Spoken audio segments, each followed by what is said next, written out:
Naquele tempo, as turmas vieram até Jesus para ouvirem a palavra de Deus, e ele estava junto ao lago de Genezaré. E vieram 2 naves junto ao lago, e os pescadores estavam lavando as suas redes. Jesus subiu numa dessas naves, que era de Simão, e pediu para afastar um pouco da terra. Depois, sentado, ensinava as multidões daquele navio. Depois que ele cessou de falar, disse a Simão: vai para mais longe, para dentro do mar, e vamos jogar a rede para a captura. E Simão respondeu dizendo: Mestre, nós tentamos por toda a noite e não apanhamos nada, mas por causa da tua palavra vou jogar a rede. E quando ele fez isso, eles pescaram uma multidão copiosa de peixes, a ponto de quase romper as redes. E eles chamaram os seus sócios que estavam no outro barco para virem ajudá-los. Quando eles vieram, encheram ambas as naves, a ponto de quase afogar. Quando Simão Pedro viu o que tinha acontecido, colocou-se de joelho diante de Jesus, dizendo: Afasta-te de mim, pois eu sou um homem pecador. É porque o temor invadiu todos que estavam ali com ele, por causa da captura desses peixes que eles viram receber, juntamente com Tiago e João, filhos de Zebedeu, que eram sócios de Simão. E Jesus disse a Simão: Não tenhas medo, de agora em diante sereis pescadores de homens. Então, eles foram até a terra, deixaram as redes e, deixando tudo, seguiram a Jesus. Ave Maria, cheia de graça, bendita sois vós entre as mulheres, bendito é o fruto do vosso ventre, Jesus. Santa Maria, Mãe de Deus, rogai por nós, pecadores, agora e na hora de nossa morte. Amém. Queridos irmãos, queridas irmãs, hoje nós estamos aqui celebrando essa Santa Missa, nesse domingo, que está justamente localizado entre as festas de São João Batista e de São Pedro. E você sabe que essas 2 festas são muito importantes, porque de fato São João Batista é o precursor de Cristo.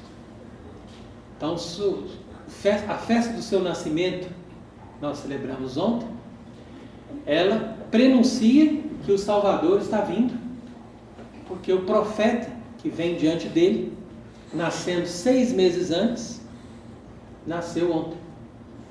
Então quer dizer que é a relação que nós vemos ali do nascimento de João com o Natal. Entretanto, nós temos também, nessa semana, a festa de São Pedro. Quer dizer, o dia do martírio de São Pedro, que foi, como vocês sabem, apóstolo e primeiro papa, primeiro vigário de Cristo na terra, que justamente instalou a Igreja Católica em Roma. Então, por isso que nós costumamos dizer que nós pertencemos à Igreja Romana, que é uma igreja que se instalou em Roma, no lugar onde São Pedro foi morto. Ali era um circo, o Vaticano, e nesse lugar do Vaticano, que era um circo, foi que eles crucificaram São Pedro, ali de cabeça para baixo. Por isso que a basílica que está lá hoje, de São Pedro, no Vaticano, pode ser, é instalada no lugar onde está o sepulcro de São Pedro, que por sua vez é o lugar onde São Pedro foi morto. Então veja que importante nós entendermos isso. No entanto, o Evangelho de hoje mostra que São Pedro era um simples pescador, um homem que estava ali ganhando a sua vida com o seu trabalho, um homem que não tinha estudo, Um homem que simplesmente procurava sustentar a sua família, não sei se ele chegou a ter filhos, mas pelo menos tinha a sua esposa, com um trabalho simples da pesca. Então, esse homem aí, que Jesus convidou, como nós acabamos de ouvir no Evangelho, para ser pescador de homens, pescador de pessoas. Quer dizer, lançar uma rede diferente daquela que estava acostumado ali para lançar os peixes. Justamente essa passagem do Evangelho é muito interessante porque ela reúne todos os elementos que nós conhecemos na verdadeira Igreja Católica, estão aqui presentes, e tudo isso aconteceu na primeira ocasião que Cristo encontrou São Pedro. Imagina? Então quer dizer que desde o primeiro instante que nosso Senhor Jesus Cristo teve contato com São Pedro, ele já introduziu São Pedro ali, pelo menos em figura, porque ele só se tornou Papa depois da ressurreição, que ele foi investido do cargo de Papa, quando Jesus falou para ele: apacenta as minhas ovelhas. Isso já foi depois da ressurreição. Veja bem. Mas todas as coisas que São Pedro fez junto com Cristo refletem o sentido do cargo que ele estava sendo investido, que é o cargo de Papa. Então, São Pedro é como se fosse o paradigma, né, dessa estrutura que nós chamamos de poder sacerdotal. Talvez alguns já escutaram algumas conferências que a gente faz ali, e a gente explica o que é um poder sacerdotal. O poder sacerdotal é aquele poder que a pessoa recebe diretamente de Cristo para, como nós estávamos explicando aqui no início, em nome de Cristo realizar um sacerdócio, realizar sacramentos, ou seja, santificar as coisas. E quem está no ápice desse poder sacerdotal é o Papa. É ele que exerce esse poder, por isso que nós chamamos o Papa de vigário de Cristo. E no entanto eu dizia que a festa de São Pedro, precedida, não por estarem realmente ligadas umas coisas com a outra, mas simplesmente por uma coincidência, ela é precedida pela festa do nascimento de São João Batista. Então, de um lado você tem a morte daquele que é o primeiro Papa, portanto o poder sacerdotal. De outro lado você tem o nascimento daquele que é o que prepara Jesus, que vem antes de Jesus, para preparar o caminho dele, que é São João Batista. Então vai percebendo como é interessante você pensar nisso. João Batista representa o que a gente chama de um poder sapiencial.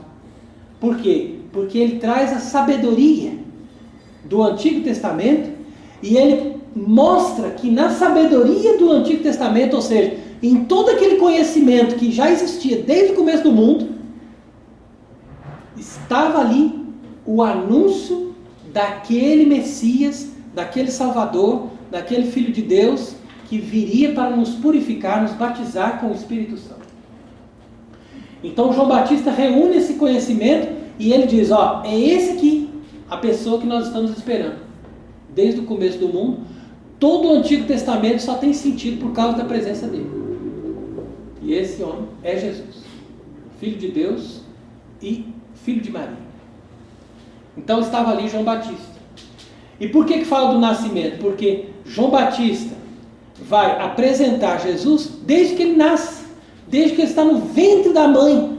Ele já estava ali pulando de alegria no ventre da mãe, porque Jesus, no ventre de Nossa Senhora, estava presente. Você calcula uma coisa dessa? Uma pessoa que é profeta desde o ventre da mãe, a mãe fala: ó, meu filho está manifestando aqui alguma coisa aqui dentro de mim. Imagina, que conhecimento é esse? É o Espírito Santo. Está vendo?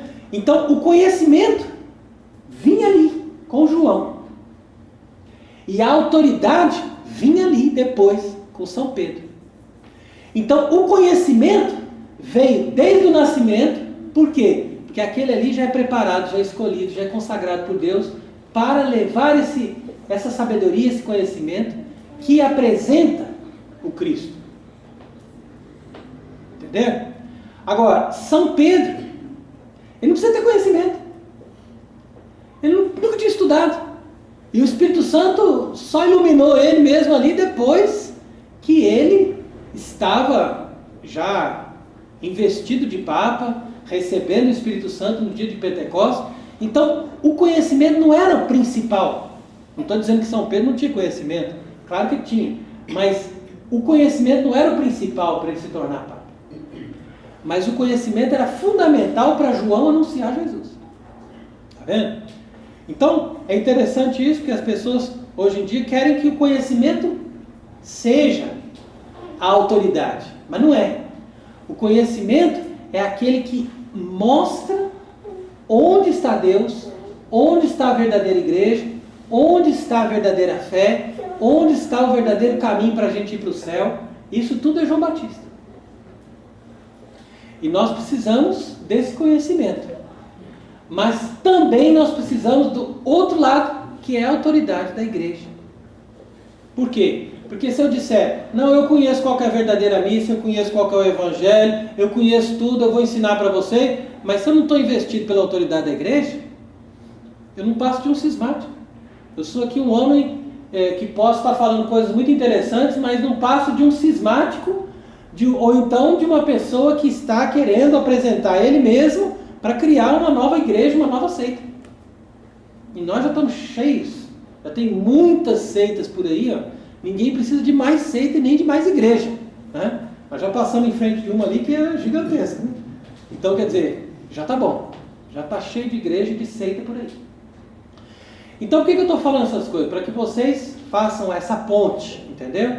Que nós temos necessidade de João Batista, que é o conhecimento, que é o trabalho que a gente faz principalmente nessas conferências, é de mostrar, olha, a sabedoria de Deus, a sabedoria da igreja, a sabedoria do magistério, o que é profético, o que a gente tem que entender disso, como que a gente tem que entender uma missa, como que a gente tem que entender o que é a doutrina.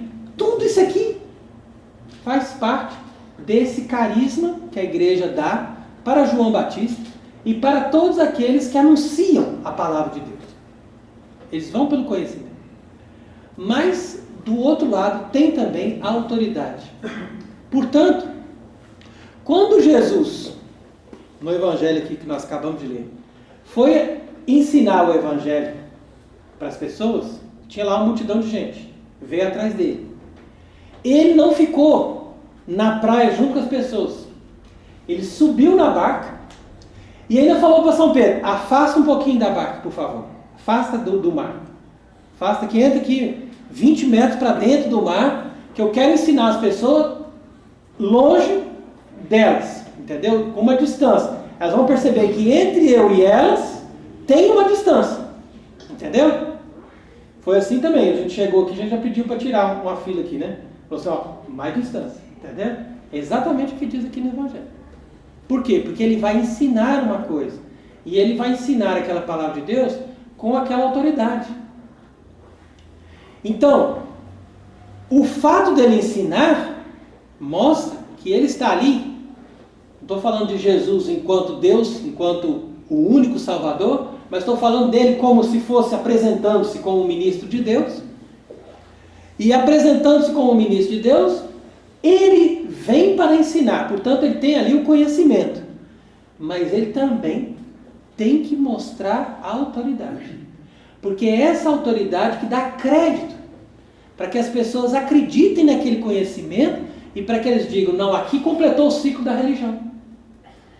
Porque muitas religiões têm conhecimento, mas não têm autoridade. E outras religiões, como é o caso da igreja moderna, que a gente está sempre falando contra aí essa questão dessa impostura, dessa igreja falsa, ela vem com autoridade, impõe, não, eu sou bispo, eu sou um padre, você tem que me obedecer. Aí vem o Francisco e fala, não, eu sou o Papa aqui, eu estou falando. Então ele quer ostentar uma autoridade. Mas a autoridade sem a doutrina, sem o verdadeiro conhecimento, sem a verdadeira fé, ela fica ali quebrada. As pessoas falam, o que eu faço? Eu obedeço ou não obedeço? O que eu vou fazer diante disso? Percebe como é que é uma crise? Então é muito importante a gente perceber, igual a gente tem duas pernas, né? Vamos perceber que a igreja é feita dessas duas pernas. Tem do lado o conhecimento do outro lado, a autoridade. E nosso Senhor está mostrando isso aqui justamente no Evangelho de hoje. Ele falou assim, ó, vou ensinar, vou falar da palavra de Deus, mas eu vou afastar um pouquinho e vou subir na barca de Pedro.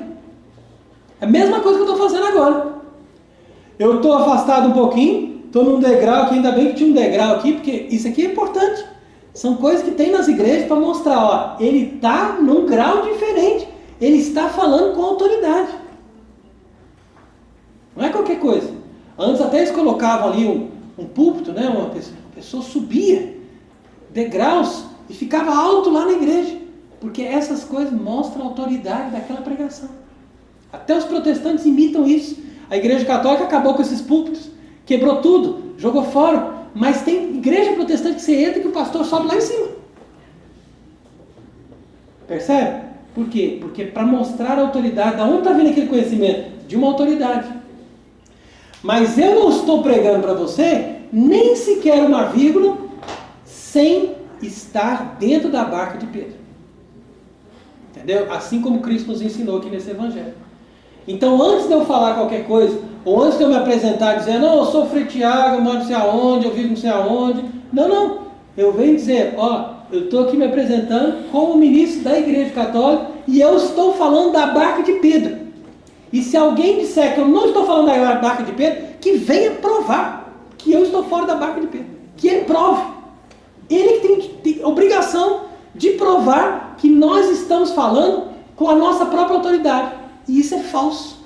Nós estamos falando com a autoridade da Igreja Católica e de todos os papas que me mandaram fazer isso. Falaram assim, ó, se alguém vier ali e fizer uma coisa diferente e começar a enganar as pessoas, você vai lá com a nossa autoridade. Veja bem, pessoas que já morreram, mas eles estão dizendo isso para nós. Vai lá com a nossa autoridade e anuncia, e mostra a verdade, porque a autoridade da igreja ninguém pode usurpar. Entendeu? Ninguém pode usurpar a autoridade da igreja, porque a autoridade da igreja é a única que vem diretamente do próprio Cristo. É Cristo que deu autoridade para Pedro. E como que ele deu autoridade para Pedro? Pedro era muito santo, como João Batista? O que você leu aí no Evangelho hoje? Não. Ele, quando viu o milagre, ele ajoelhou diante de Jesus e falou assim, ó, não mexe comigo não, nem peça nada para mim. Eu aqui, ó, homem ruim, pecador, não faz nada para mim, não pede nada para mim, não me põe em cargo nenhum, eu aqui é tudo de pior. E Jesus falou, não temos, não tem problema. Tá vendo? Então João Batista, você vê a diferença de uma coisa e de outra, dá para você perceber como que a igreja se completa.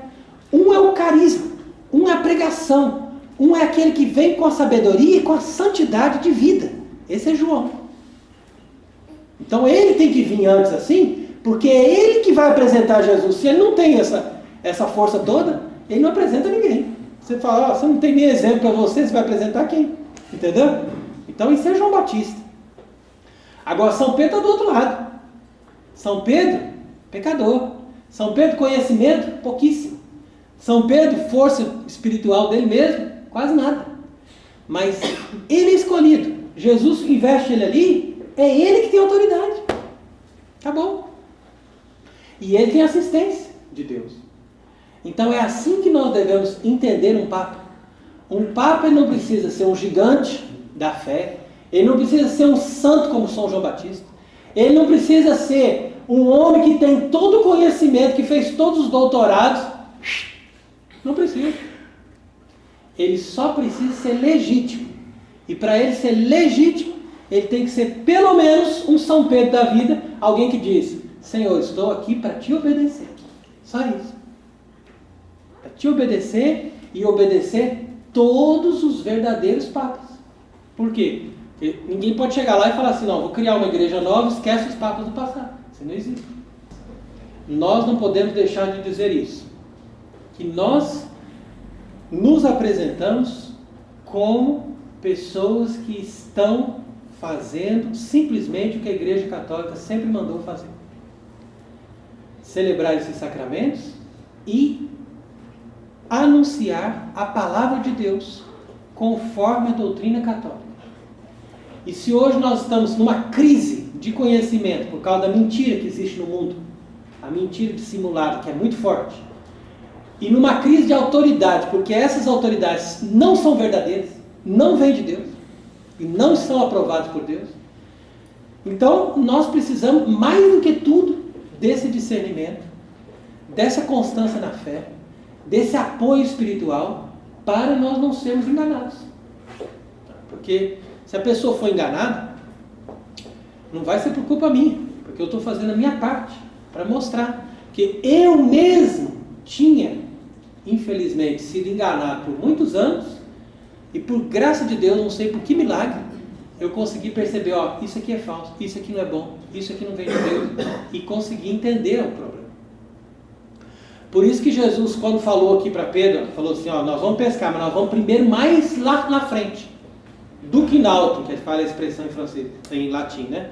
Que quer dizer, vai mais para dentro do mar para a gente pescar lá para frente. Por quê?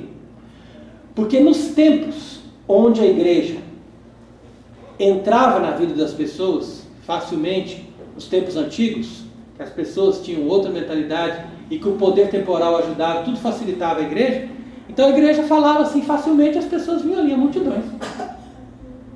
Mas nos tempos que nós estamos hoje, que representa esse evangelho também, você tem que ir lá na profundeza para encontrar aquela rede cheia. Por quê? Porque na profundeza significa lá mais longe, onde estão as pessoas mais profundas. Que as pessoas mais rasas você não consegue atingir mais. Elas não vão te escutar. Então você vai lá mais profundo, encontra as pessoas mais profundas que representam vocês, que representam esses peixes que vieram aqui na rede hoje. Nós só lançamos a rede ali, né, jogou lá um anúncio e tal, veio os peixes. Entendeu? Por quê? Porque vocês estavam nas águas mais profundas. Por que vocês estavam nas águas mais profundas? Porque vocês estavam falando assim, não é possível, eu tenho que procurar a verdade aqui em algum lugar, alguma coisa está errada. Entendeu? Então vocês representam aqueles peixes que falaram assim, não, aqui na praia eles estão nos enganando. Vamos mais para dentro ali, vamos procurar o que vai sair. Entendeu? E o próprio São Pedro falou, não vai ter ninguém, eu já joguei a rede. Não, mas joga. A palavra de Deus é assim. São Pedro obedece a palavra de Deus. Por isso que ele é Papa. E todos os papas, obrigatoriamente, devem, primeiro, antes de ser autoridade, e antes de ensinar, ele tem que obedecer a Cristo. Obedecer a palavra de Deus. Então, pensando nisso, vamos hoje organizar a nossa vida para vivermos em comunhão com esse Evangelho, em comunhão com a verdadeira Igreja Católica, renunciando à vida de paganismo que nós vivemos aí nesse mundo perdido, para nós estarmos em condições de restaurar o pouco que resta da nossa verdadeira religião. Então, agradeçamos a Deus de estarmos aqui e rezemos pedindo a Deus que nos dê um verdadeiro Papa, para que nós tenhamos de novo sobre a terra uma verdadeira autoridade divina, que nos ensine a verdade e que nos ajude a sermos conduzidos para a verdadeira igreja, para a salvação eterna, para a vida de plena comunhão com Deus, que é isso que nós estamos desejando do fundo do nosso coração. Que Deus seja bendito para sempre. Amém.